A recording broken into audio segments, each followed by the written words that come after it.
Once a crime has been reported to the police, there will be an initial investigation, which may progress to a further investigation if there is enough information and evidence.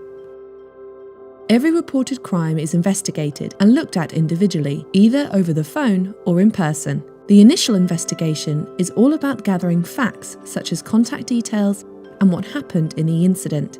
The investigation may involve taking a statement, obtaining forensic evidence, examining CCTV, and many other things. Once the police have gathered all the initial facts, a decision will be made whether to transfer the crime to an investigating officer for further investigation or not. If your crime is being investigated further, the police will follow up the evidence and lines of inquiries. They will inform you of any changes or updates of the case.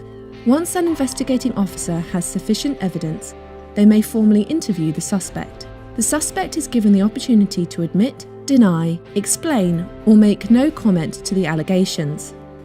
After conducting interviews and following up on further inquiries, there are 4 main outcomes for the suspect, which are called charging decisions.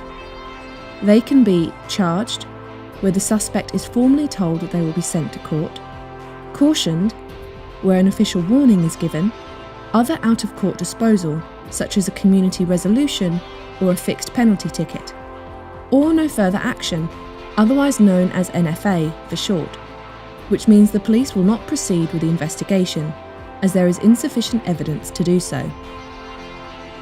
Your case won't go to trial if the defendant pleads guilty. If they plead not guilty and you are the victim or you witnessed the crime, you may be called to give evidence. To learn more about going to court, watch our next video.